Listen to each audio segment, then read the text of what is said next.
বিকেল থেকেই অর্ঘ্যকমল বাবুর বাড়িতে চাঁদের হাট। পাটনা থেকে চলে এসেছে বড় ছেলে সনৎ, পুরুলিয়া থেকে ছোট ছেলে বিল্ল, আর মুম্বাই থেকে তার একমাত্র মেয়ে বিপাশা। যদিও এরা তিনজনে আলাদা আলাদাভাবে এসেছে, কিন্তু আসার উদ্দেশ্য তিনজনেরই এক, মধ্য বয়সের বিপুল ভার, অর্থাৎ বাবা মাকে নিয়ে কি করা যায় তাই নিয়ে একটা ট্রাইপার্টাইট মিটিং করতে তড়িঘড়ি তিনজনে হাজির। 3 কাঠা জমির উপরে 1500 স্কোয়ার ফিটের 3তলা বাড়িতে দোতলাটি ভাড়া দিয়ে একতলাতে অর্ঘ্যকমলবাবুর স্ত্রীকে নিয়ে একাই থাকতেন। 3তলাটা বন্ধ হয়ে পড়ে আছে। বাড়ির যাবতীয় প্রয়োজনীয় অপ্রয়োজনীয় আসবাবপত্র এবং পুরনো বইপত্র সেখানে রাখা আছে। এই অংশটি সনতের ভাগে পড়েছে। নিচতলা, অর্থাৎ যেখানে অর্ঘ্যকমলবাবুর স্ত্রীকে নিয়ে থাকে, সেটির ভাগ পেয়েছে মেয়ে বিপাশা। আর যেহেতু বিল্ল অন্যান্য ভাই বোনদের থেকে একটু কমজোর, উপার্জন কম, সেই কারণে ওর ভাগে পড়েছে দোতলা ভাড়াটি। সম্প্রতি বয়সোচিত কারণে অর্ঘ্যকমল বাবু এবং তার স্ত্রী ক্রমশ শরীর খারাপ হতে থাকে, আর বিল্ল তার 2 ভাই বোনের থেকে একটু কাছাকাছি থাকে, তাই উপরি পাওনা হিসেবে দোতলার ভাড়ার বিনিময়ে বাবা মার দেখভাল করে যায় মাসে একবার করে। মানে ভাড়ার টাকা নেবার সময় আধবেলার জন্য দেখে যাওয়া। যদিও বড় ছেলে সনদ এবং অর্ঘ্যকমলবাবুর একমাত্র মেয়ে বিপাশা বিনা শর্তে এ কাজের দায়িত্ব ছেড়ে দিয়েছিল ছোট ভাইকে। পরবর্তীকালে সনদের স্ত্রীর একান্ত ইচ্ছে যে শ্বশুরের সম্পত্তি থেকে সামান্যতম ভাগ তার নাতি নাতনিদের কাজে লাগানো উচিত, আর সেখানেই বেঁকে বসল বিল্ল। কারণ এই পৈতৃক বাড়ির ভাড়া থেকে প্রতি মাসে যে আয় হয় সেটা দিয়ে দুর্গাপুরে কেনা ওর নতুন 1200 স্কোয়ার ফিটের ফ্ল্যাটের ইএমআইটা সহজেই শোধ হয়ে যাচ্ছিল। সে কারণেই বোন এবং দাদাকে সে পরিষ্কার জানিয়ে দেয় যে বাবা মার দায়িত্ব সে একা নিতে পারবে না। অতএব মার্চ টু কলকাতা, নিজেদের বাড়িতেই বসে গেল গোল মিটিং। সকালেই মোটামুটি 11টার মধ্যেই প্রায় পৌঁছে গেছিল সবাই বাড়িতে, যে যার ভেতরে ভেতরে নিজস্ব পরিকল্পনা নিয়ে, মানে কে কার কাছে কী কথা বলবে, কীভাবে তুলবে, তাই নিয়ে চিন্তাভাবনায় মগ্ন থেকে বিকেল 5টা থেকে শুরু হলো এই মিটিং। মিটিংয়ের আগে বিল্ল জানলার দিকে মুখ করে বসেছিল, মানে যেখান থেকে ওদের বাড়ির ভেতর দিকে আসার রাস্তাটা সহজেই লক্ষ্য করা যায়।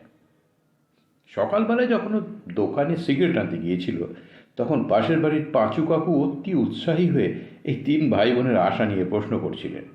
ভদ্রলোকের কাজ হচ্ছে ওই টেলিফোন এক্সচেঞ্জের মতো, এখানকার খবর ওখানে, ওখানকার খবর এখানে। আর সেই কারণে আজকে হয়তো কৌতূহলবশত তিনি চলেও আসতে পারেন ওদের এই মিটিংয়ের মাঝখানে।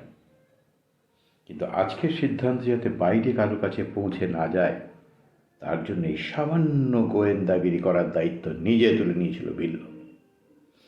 যাই হোক, নিজেদের মধ্যে চলছে বিশ্লেষণ, যুক্তিতর্কের মাঝখানে অর্ঘ্যকমলবাবু আর তার স্ত্রী দূরে একটা সোফায় জড়সড় হয়ে বসে আছে। অবশ্যই তারা ছেলেমেয়েদের এই আলোচনায় অংশ নিতে পারছেন না, কিন্তু আলোচনার কেন্দ্রবিন্দু তো তারাই। এ যেন আসামির কাঠগড়ায় 2 আসামি নিশ্চুপে বিচারকের রায় শোনার জন্য অপেক্ষা করছে।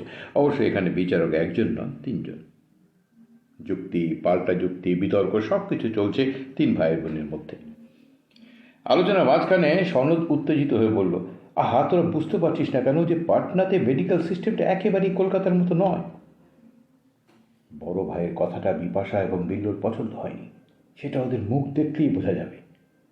আর ভাই বোনদের মধ্যে বিল্ল অপেক্ষাকৃত চালাক। ও চাইছে যে দাদা দিদি তাদের সমস্যাটা আগে বলে নিক, তারপর ও ওর বক্তব্য বলবে।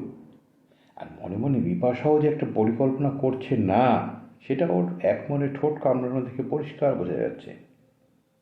দাদার পরিপ্রেক্ষিতে এদিকে কিছু না বললে যদি বিল্লর ঘাড়ে বেশি দায়িত্ব পড়ে, সেই কারণে বিল্ল আগ বাড়িয়ে বলে উঠল, দাদা দাদা একটা কথা বলি শোন, পুরুলিয়ার কথা তোদের নতুন করে নিশ্চয়ই বলতে হবে না।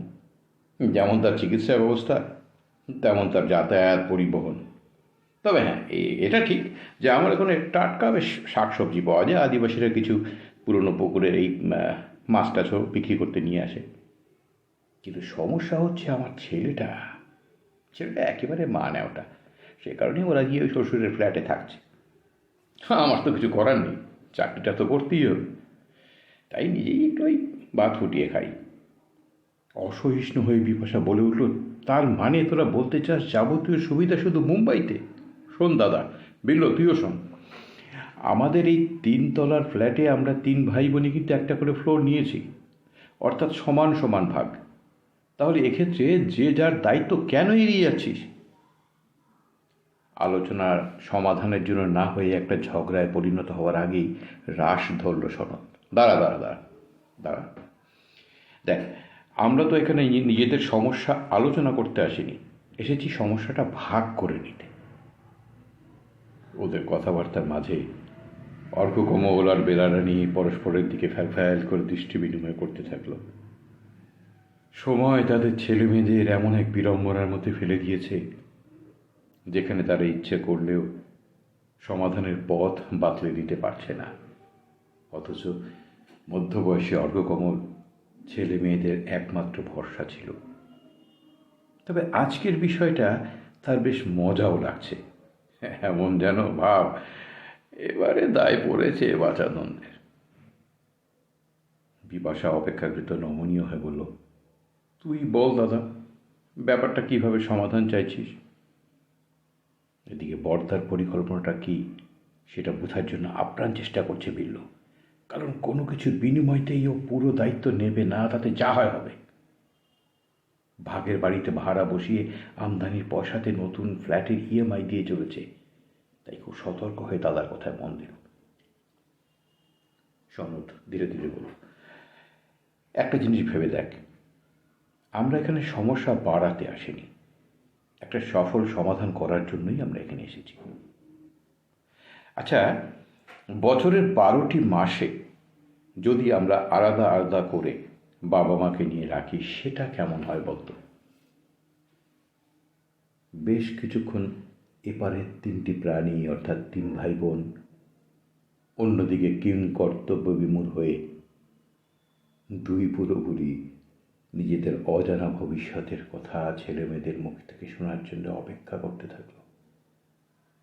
আর ঘড়ির কাঁটা ঘুরতে থাকলো টিক টিক টিক। ওদের বাড়ি থেকে ঠিক 500 মিটার দূর এই মুহূর্তেই একটা অদ্ভুত আলোচনা সভা বসেছে। বড়লোক বাড়ির সাজানো বসার ঘরে 6টি প্রাণী অসাধারণ একটি সমাধানের পথে। দিব্যেন্দু এবং সৃজা আর ওদের 2 জনের বাবা মা। মাত্র 2 বছর বিয়ে হয়েছে ওদের। আজকালকার দিনে দম্পতি, তাই এখনই তারা সন্তানের কথা চিন্তাই করেননি। দুজনেই চাকরি করেন আলাদা আলাদা মাল্টিন্যাশনাল কোম্পানিতে। তাই সকালের 1 ঘন্টা কেটে যায় অফিস যাবার প্রস্তুতি নিয়ে, আর বাড়ি ফিরতে ফিরতে দুজনেরই প্রায় রাত 8টা বেজে যায়। ফলে দিনের প্রয়োজনীয় কথাবার্তা এবং ব্যক্তিগত আলোচনা সেরে নেয় ওরা পরে। কিন্তু কখনো সারাদিনের ক্লান্তি, কখনো বা অফিসের কাজ নিয়ে এত বিপর্যস্ত হয়ে পড়ে যে নিজেদের মধ্যে বোঝাপড়া তারা করে উঠতে পারে না। বিষয়টা অনেকদিন থেকে দুজনের মধ্যে চাপা ছিল। যথেষ্ট সাবলীল সৃজা একদিন দিব্যেন্দুর কাছে প্রসঙ্গটা তুলল। বলল, অনেকদিন থেকে ভাবছি তোমার সাথে একটা বিষয় খোলাখুলি আলোচনা করব। আসলে আমার মনে হয়েছে তুমিও হয়তো এইরকমই কিছু একটা আলোচনা আশা করছো। সেই সময় দিব্যেন্দু বিছানার এক কোণে আধশোয়া হয়ে ল্যাপটপের ফটোশপে একটা কাজ করছিল। সৃজার কথা কানে যেতেই মুখ তুলে একবার সৃজাকে দেখে নিল। তারপর ল্যাপটপটাকে শাটডাউন করে বেড সাইড টেবিলে রেখে কোলের উপর একটা বালিশ নিয়ে বসে বলল, বলো। সৃজা বলল, দেখো দিব্য, গত 2 বছরে কিন্তু আমরা আমাদের ভবিষ্যৎ নিয়ে কোনো পরিকল্পনাই মাথায় নিতে পারিনি। আর তার কারণ শুধুমাত্র আমাদের দৈনন্দিন ব্যস্ততা। তাই আমার মনে হয়েছে আমরা দুজনে কিছুদিন স্বতন্ত্র থেকে পরস্পরের প্রতি পরস্পরের প্রয়োজনীয়তা একটু বুঝে নেব। সামান্যতম রাগ, দ্বিধা বা দ্বন্দ্ব বা জড়তা ছিল না সৃজার কথার মধ্যে। ফলে দিব্যেন্দুর মধ্যেও কথাটা শুনে কোনো বিরক্তি প্রকাশ পেল না। বলে উঠল, ভেরি গুড, ভেরি গুড, তুমি বলো কিছু, কিভাবে এটা হতে পারে? এমনভাবে বলল যেন সমস্ত বিষয়টা এর কাছে গ্রহণযোগ্য হবে। সৃজা বলল, দেখো, সাধারণের দৃষ্টিভঙ্গিতে ডিভোর্স ব্যাপারটা খুব গোলমেলে বলে মনে হয়, কিন্তু আমার মনে হয়েছে যে সামাজিক শিষ্টাচার মেনে একটি নারী বা পুরুষ যদি স্বতন্ত্র জীবনযাপনের চিন্তা করতে পারে, তাহলে কিন্তু এই ব্যাপারটা একেবারেই গোলমেলে মনে হবে না, বরঞ্চ এটা মনে হতে পারে ব্যক্তির স্বার্থে এবং সমাজের স্বার্থে একটা শান্তিপূর্ণ সমাধান। সৃজার এই অসাধারণ বিশ্লেষণে দিব্যেন্দু একেবারে মুক্ত হয়ে গেল। এটা সত্যি, এই সেপারেশন বা বিবাহ বিচ্ছেদ ও নিজে না চাইলেও এমনই কিছু একটা সমাধান চাইছিল অনেকদিন থেকে। তাই সৃজাকে সমর্থন করল মাথা ঝুঁকিয়ে। এর কয়েকদিনের মধ্যেই ওরা দুজনের পরিবারকে বিষয়টা পরিষ্কার করে বলেছিল। যেহেতু দুটো পরিবারই কঠিন বাস্তবের মাটিতে চলতে স্বচ্ছন্দ, তাই তাদের পক্ষে এটা না মানার কোনো কারণ ছিল না। আজকের এই 6 জনের মিটিং সেই দিনের দিব্যেন্দু এবং সৃজার বন্ধুত্বপূর্ণ আলোচনার ফসল। এখন শুধু প্রয়োজন যে কিভাবে আরো গঠনমূলক পদ্ধতি মেনে এই বিচ্ছেদটা সম্পূর্ণ হতে পারে। আজকের এই বসবার ঘরে একদিকে পাশাপাশি সিঙ্গল সোফাতে সৃজা এবং দিব্যেন্দু বসে রয়েছে। ওদের ঠিক ডান দিকে 3 সিটের তফাতে সৃজার বাবা, মা আর দিব্যেন্দুর মা। দিব্যেন্দুর বাঁ দিকে একটা দোল খাওয়া কাঠের চেয়ারে দিব্যেন্দুর বাবা এক মনে বসে মৃদু চালে দুলছে আর সবার কথা শুনছে। এক সময় সৃজা বলল, আমাদের দুটো অ্যাকাউন্ট রয়েছে, প্রত্যেকটিতে আমি ফার্স্ট পার্টি, তাই অ্যাকাউন্টগুলো ক্লোজ করতে হলে উইথড্র করতে হবে আমাকেই।